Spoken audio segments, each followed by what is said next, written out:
Historia del siglo XX.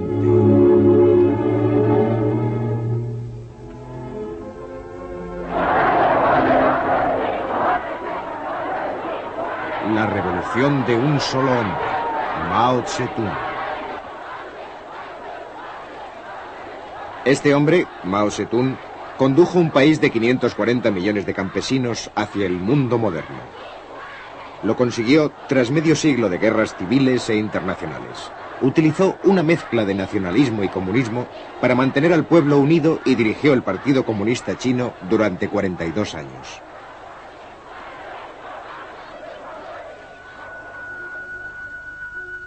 Mao tenía 7 años cuando dio comienzo el siglo XX. Su padre era un campesino propietario de tierras. Mao era un muchacho inteligente y su padre quería que llevara la contabilidad de su hacienda, pero él tenía otros planes. El joven campesino de provincia se mantenía atento mientras el gobierno de la emperatriz viuda se hundía en el caos.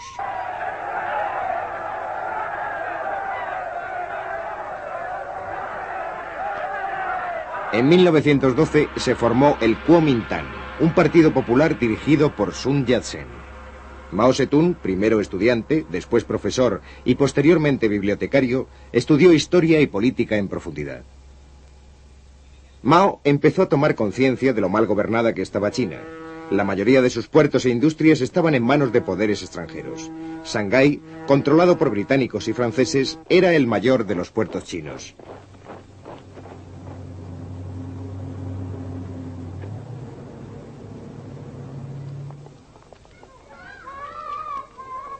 En 1921, curiosamente en un colegio de chicas, se reunieron por primera vez los fundadores del Partido Comunista Chino.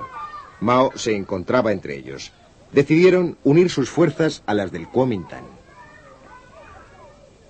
Numerosas partes del país estaban dominadas por los jefes guerreros locales. El ejército del Kuomintang, ahora respaldado por los comunistas, marchó contra ellos. Más tarde, Mao fue a la provincia de Jiangxi para organizar un ejército campesino.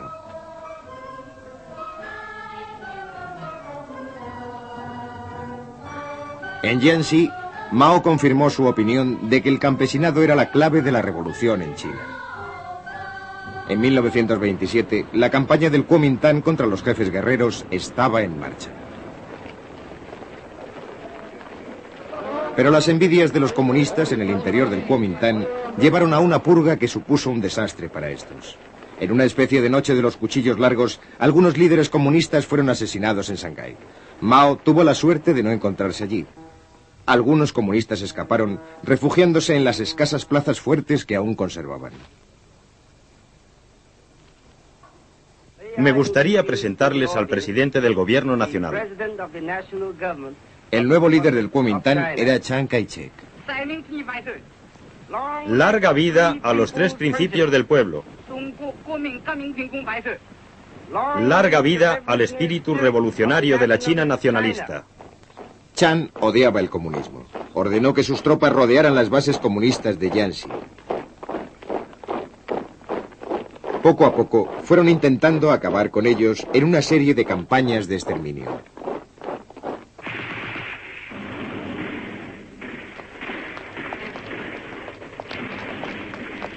En 1934, Mao se dio cuenta de que su ejército rojo debía luchar o morir. Así que unos 100.000 hombres emprendieron la legendaria Larga Marcha, un recorrido de 9.600 kilómetros para el que necesitaron un año.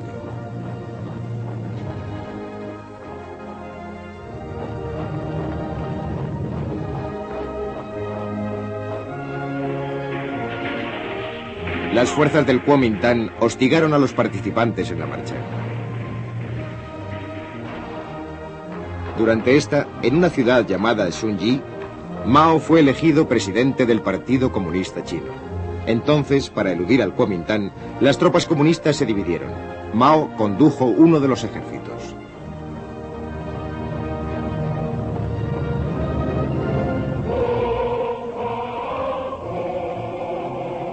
Aunque hubo desacuerdos, los participantes en la marcha acabaron por llegar a los territorios del noroeste que estaban en manos comunistas. Solo 30.000 sobrevivieron. Establecieron una base en los alrededores de la pequeña ciudad de Yenan. Vivían en cuevas hechas en las laderas de las colinas.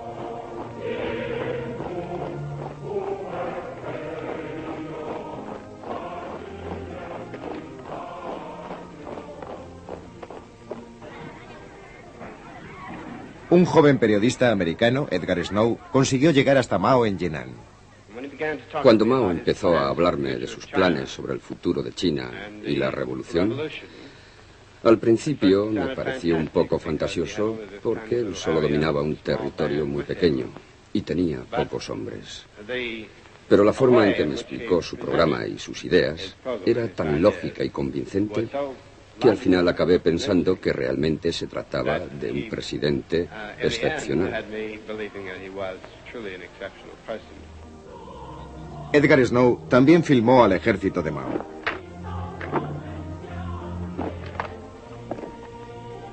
Era el momento de hacer planes y preparativos. Sus soldados fueron entrenados para divulgar un mensaje político, que los campesinos no tenían por qué pasar hambre y ser explotados, que China podía ser gobernada con justicia. Los campesinos nunca habían visto a los soldados portarse así. Ayudaban a la gente, pagaban por las cosas que necesitaban, dejaban todo limpio, respetaban a las mujeres y no destruían los sembrados.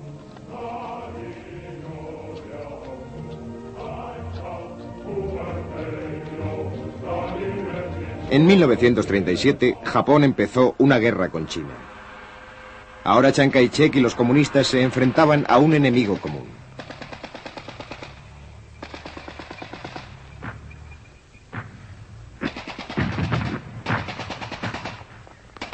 Los comunistas pidieron que se formara un frente único para combatir a Japón.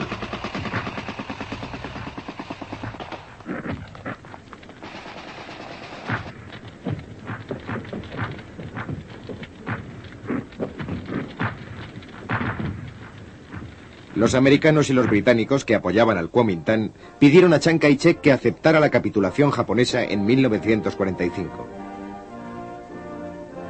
Los americanos intentaron lograr que los comunistas formasen una coalición con el gobierno chino. Pero no se llegó a un acuerdo y estalló la guerra civil.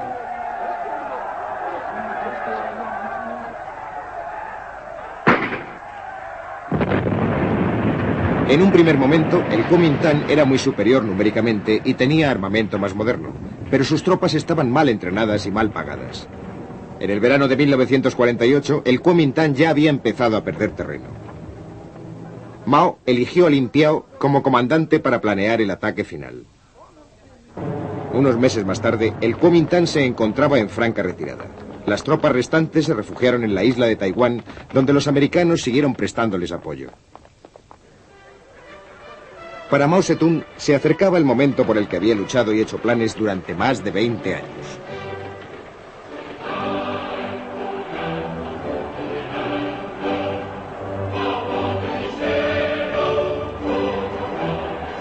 El 1 de octubre de 1949, Mao y sus colaboradores se apostaron en la Puerta de la Paz Celestial de Pekín y Mao proclamó la nueva República Popular China.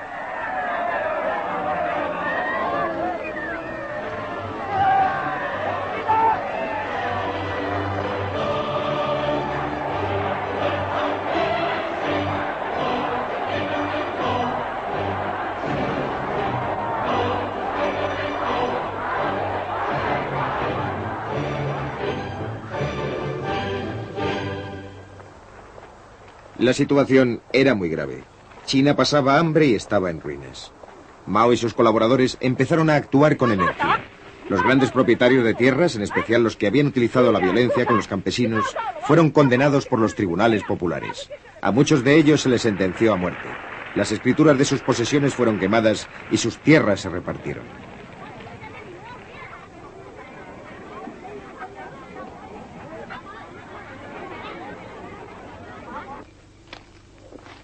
Muchos campesinos recibieron una parcela de terreno por primera vez.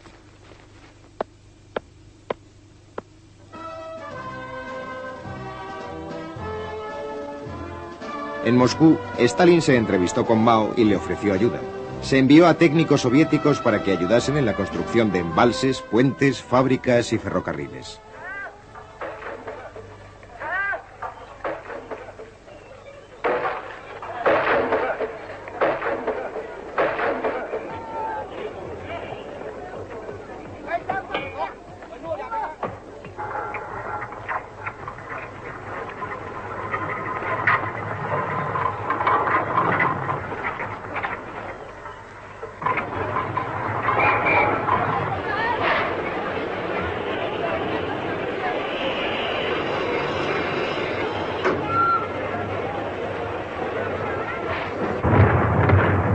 En 1950, la Guerra de Corea llevó a China a un enfrentamiento con las Naciones Unidas. En octubre, las tropas de esta organización condujeron nuevamente a los norcoreanos hasta la frontera china y Mao, a su vez, envió voluntarios a Corea atravesando el río Yalu.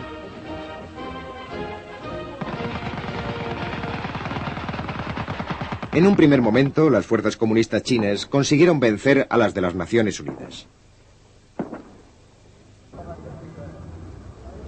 En el interior de China, la guerra provocó una campaña contra todos los extranjeros.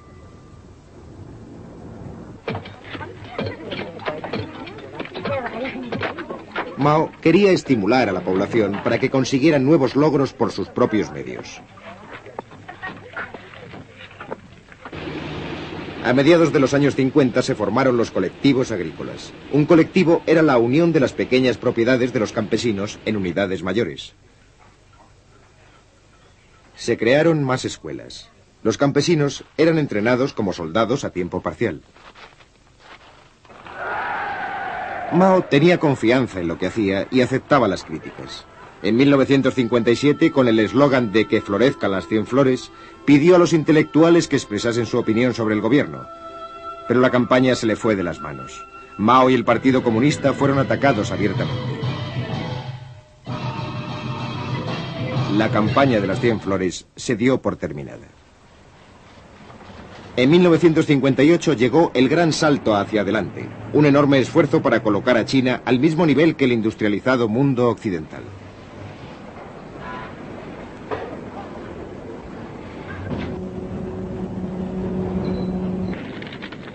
Se establecieron disposiciones para crear industrias en el campo. En toda China, los campesinos intentaron producir acero en sus propios hornos. Trabaja duro durante 3 años y sé feliz durante 1000, decía el eslogan. Sin embargo, el gran salto hacia adelante no consiguió producir los resultados esperados. China no podía ir tan deprisa como querían sus líderes. Así que, aunque Mao mantuvo su puesto clave como jefe del partido, un burócrata, Liu Shaoxi, se hizo cargo de la presidencia del país. El fracaso del gran salto supuso un retroceso para China y 3 años de condiciones climáticas desfavorables y malas cosechas empeoraron la situación. La gente pasaba hambre. A pesar de las dificultades, el sistema de racionamiento evitó las muertes por inanición.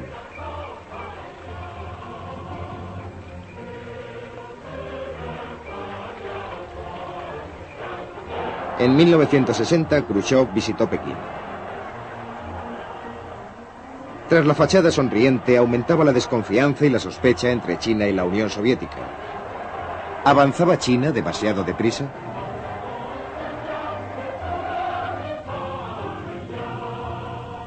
La Unión Soviética rompió la promesa de entregar a los chinos una bomba nuclear. Sus diferencias fueron en aumento. Los soviéticos hicieron regresar a sus técnicos, provocando un retroceso importante en los planes de industrialización. A pesar de ello, en 1963, sin su ayuda, China hizo estallar su primera arma nuclear.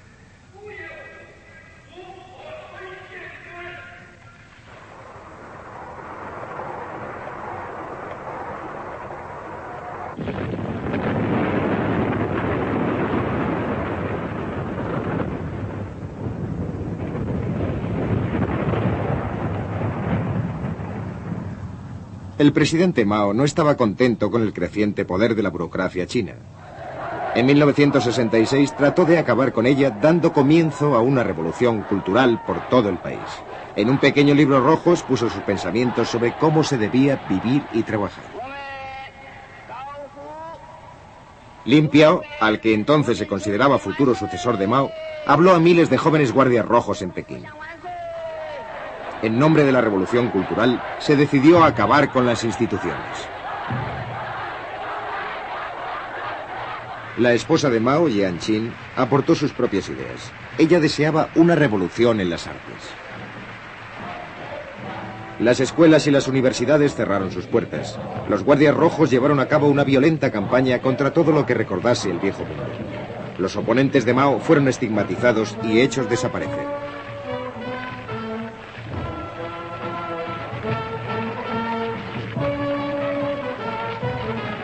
los acontecimientos fueron tomando proporciones excesivas. Solo una cosa podía hacerse: llamar al ejército para que restableciese el orden. Y así, el ejército tomó las fábricas, las comunas, los colegios.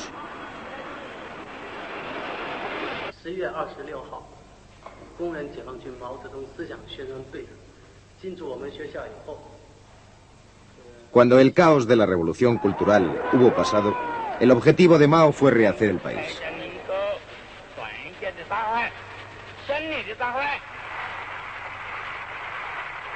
Más importante que la revolución en el campo y en las fábricas, iba a ser la revolución operada en el nuevo hombre chino. Mientras tanto, en el norte, soviéticos y chinos se enfrentaron en los territorios fronterizos. Los líderes chinos veían a la Unión Soviética como una amenaza creciente. Los noticiarios expresaban esos temores. Podemos sacrificar nuestras vidas, pero no podemos perder ni una sola pulgada del sagrado territorio de nuestra patria. De esta forma, China empezó a cultivar las relaciones con otros gobiernos. Y en 1972, el presidente norteamericano Richard Nixon viajó a Pekín, acabando así casi 25 años de hostilidad entre China y Estados Unidos. Por fin, la China comunista ocupó en la ONU el lugar que hasta entonces había ocupado el Kuomintang exiliado en Taiwán.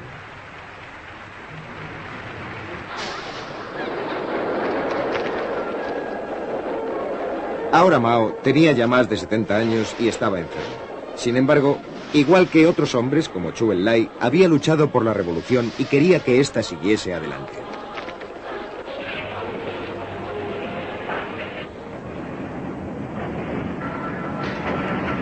Creía firmemente que la revolución era vital para el proceso de industrialización chino.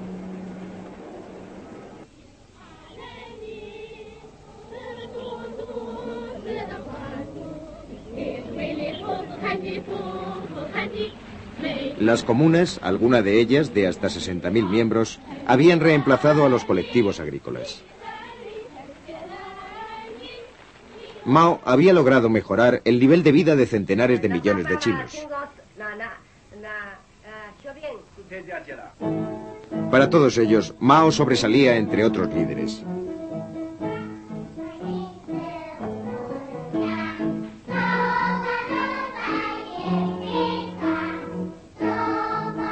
Los pensamientos del presidente eran el tema de las canciones infantiles. Sus escritos políticos eran citados para apoyar cualquier reglamento o ley que el gobierno decidiese dictar.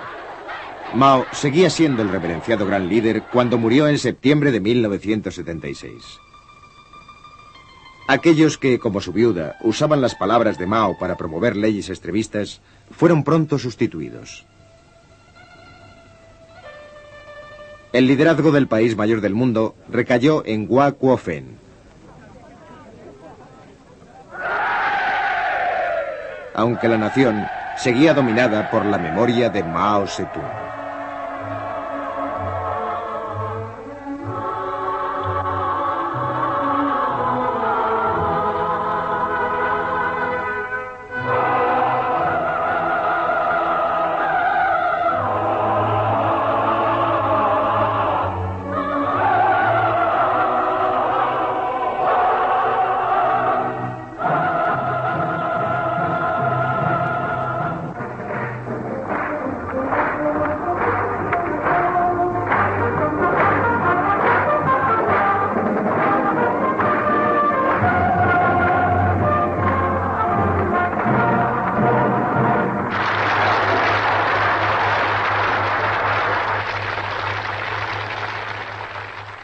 Mao tuvo la suerte de no encontrarse allí.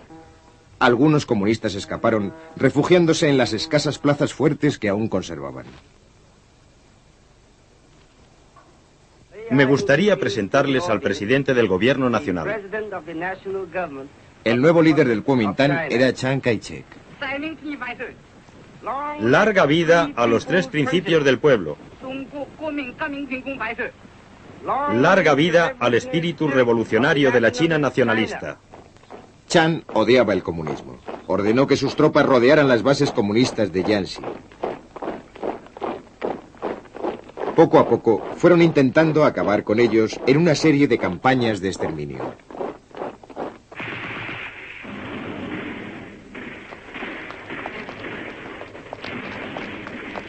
En 1934, Mao se dio cuenta de que su ejército rojo debía luchar o morir. Así que unos 100.000 hombres emprendieron la legendaria Larga Marcha, un recorrido de 9.600 kilómetros para el que necesitaron un año.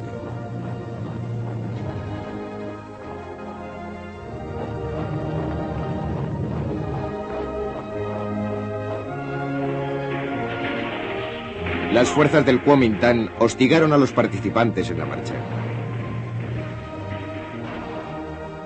Durante esta, en una ciudad llamada Shunji, Mao fue elegido presidente del Partido Comunista Chino. Entonces, para eludir al Kuomintang, las tropas comunistas se dividieron. Mao condujo uno de los ejércitos.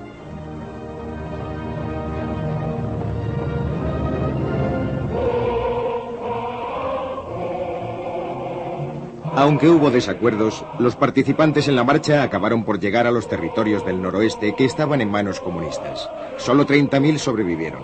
Establecieron una base en los alrededores de la pequeña ciudad de Yenan. Vivían en cuevas hechas en las laderas de las colinas.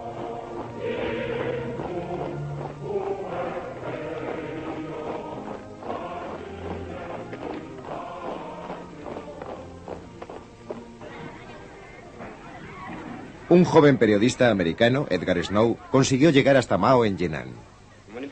Cuando Mao empezó a hablarme de sus planes sobre el futuro de China y la revolución, al principio me pareció un poco fantasioso porque él solo dominaba un territorio muy pequeño y tenía pocos hombres.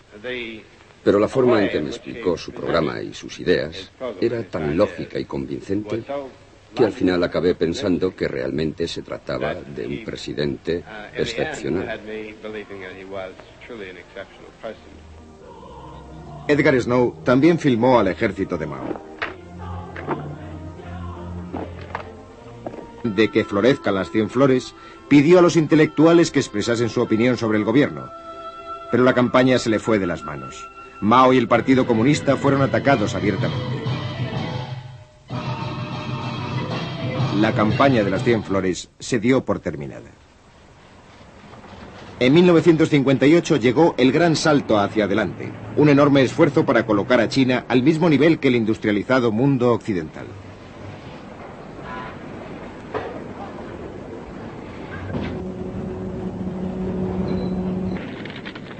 Se establecieron disposiciones para crear industrias en el campo.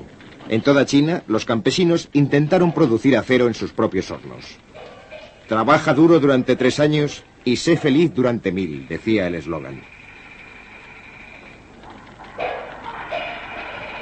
Sin embargo, el gran salto hacia adelante no consiguió producir los resultados esperados. China no podía ir tan deprisa como querían sus líderes. Así que, aunque Mao mantuvo su puesto clave como jefe del partido, un burócrata, Liu Shaoxi, se hizo cargo de la presidencia del país. El fracaso del gran salto supuso un retroceso para China y 3 años de condiciones climáticas desfavorables y malas cosechas empeoraron la situación. La gente pasaba hambre. A pesar de las dificultades, el sistema de racionamiento evitó las muertes por inanición.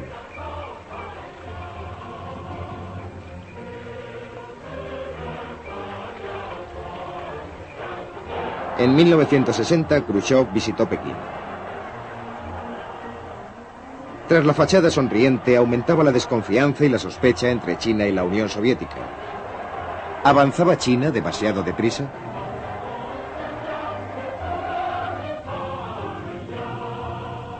La Unión Soviética rompió la promesa de entregar a los chinos una bomba nuclear. Sus diferencias fueron en aumento. Los soviéticos hicieron regresar a sus técnicos, provocando un retroceso importante en los planes de industrialización. A pesar de ello, en 1963, sin su ayuda, China hizo estallar su primera arma nuclear.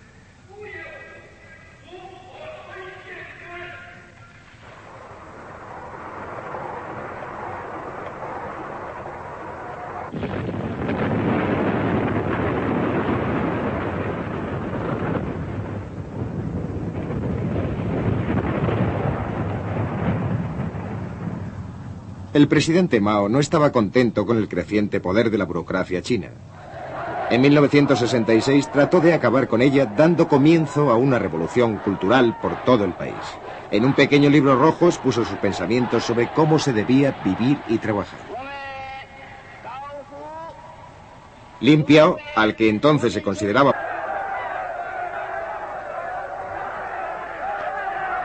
En 1912 se formó el Kuomintang, un partido popular dirigido por Sun Yat-sen. Mao Zedong, primero estudiante, después profesor y posteriormente bibliotecario, estudió historia y política en profundidad. Mao empezó a tomar conciencia de lo mal gobernada que estaba China. La mayoría de sus puertos e industrias estaban en manos de poderes extranjeros. Shanghái, controlado por británicos y franceses, era el mayor de los puertos chinos.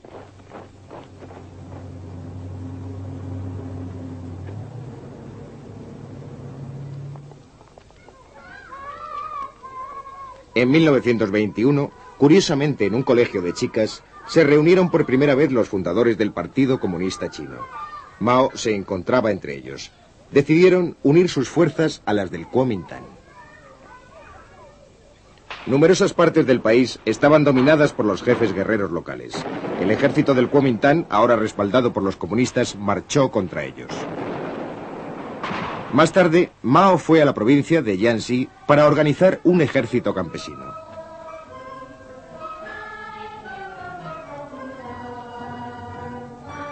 En Jiangxi, Mao confirmó su opinión de que el campesinado era la clave de la revolución en China. En 1927, la campaña del Kuomintang contra los jefes guerreros estaba en marcha. Pero las envidias de los comunistas en el interior del Kuomintang llevaron a una purga que supuso un desastre para estos.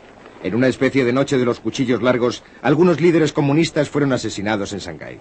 Mao tuvo la suerte de no encontrarse allí. Algunos comunistas escaparon, refugiándose en las escasas plazas fuertes que aún conservaban. Me gustaría presentarles al presidente del gobierno nacional. El nuevo líder del Kuomintang era Chiang Kai-shek. Larga vida a los tres principios del pueblo. Larga vida al espíritu revolucionario de la China nacionalista. Chiang odiaba el comunismo. Ordenó que sus tropas rodearan las bases comunistas de Jiangxi. Poco a poco fueron intentando acabar con ellos en una serie de campañas de exterminio.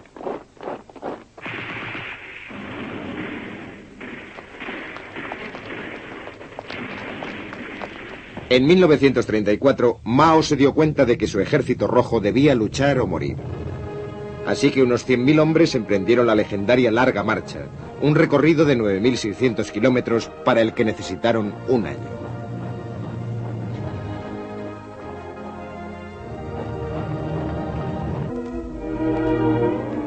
Historia del siglo XX.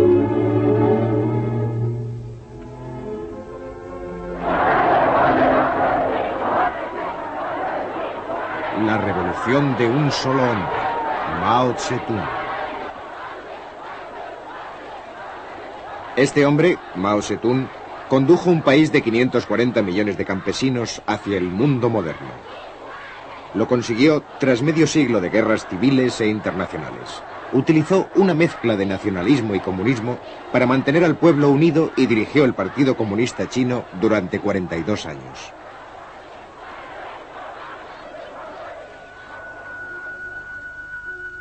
Mao tenía 7 años cuando dio comienzo el siglo XX. Su padre era un campesino propietario de tierras. Mao era un muchacho inteligente y su padre quería que llevara la contabilidad de su hacienda, pero él tenía otros planes. El joven campesino de provincia se mantenía atento mientras el gobierno de la emperatriz viuda se hundía en el caos.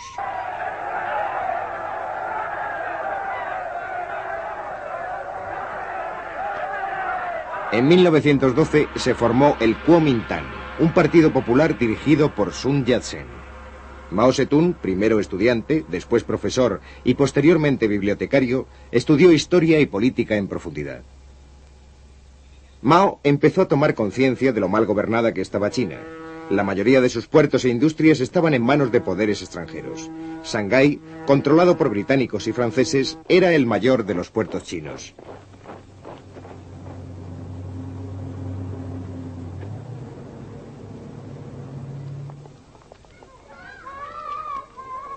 En 1921, curiosamente en un colegio de chicas, se reunieron por primera vez los fundadores del Partido Comunista Chino. Mao se encontraba entre ellos. Decidieron unir sus fuerzas a las del Kuomintang. Numerosas partes del país estaban dominadas por los jefes guerreros locales. El ejército del Kuomintang, ahora respaldado por los comunistas, marchó contra ellos. Más tarde, Mao fue a la provincia de Jiangxi para organizar un ejército campesino.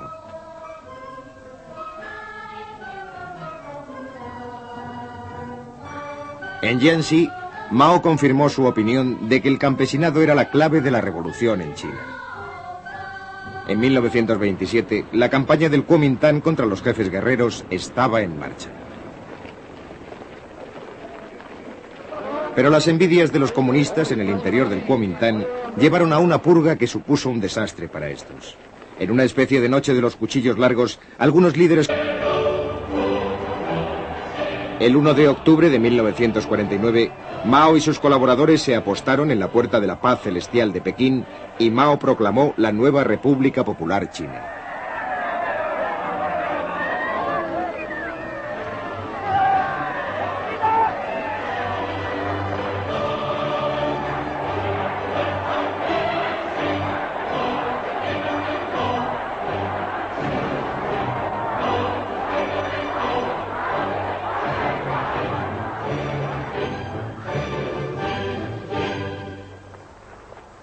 La situación era muy grave.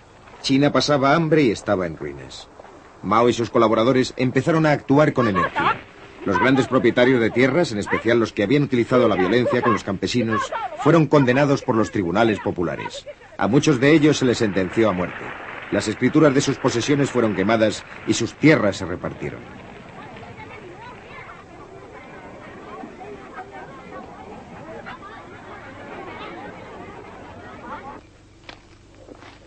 Muchos campesinos recibieron una parcela de terreno por primera vez.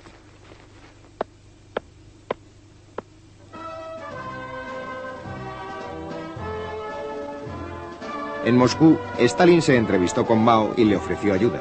Se envió a técnicos soviéticos para que ayudasen en la construcción de embalses, puentes, fábricas y ferrocarriles.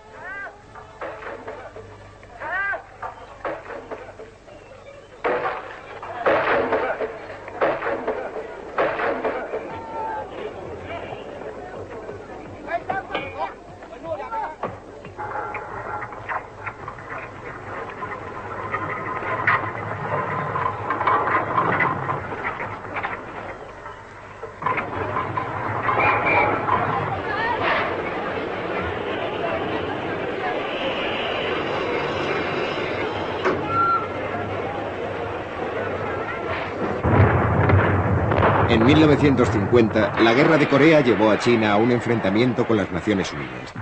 En octubre, las tropas de esta organización condujeron nuevamente a los norcoreanos hasta la frontera china y Mao, a su vez, envió voluntarios a Corea atravesando el río Yalu.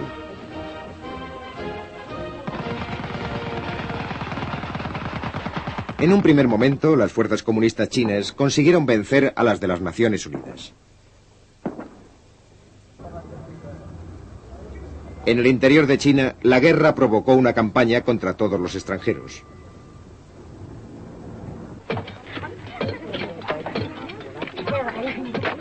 Mao quería estimular a la población para que consiguieran nuevos logros por sus propios medios.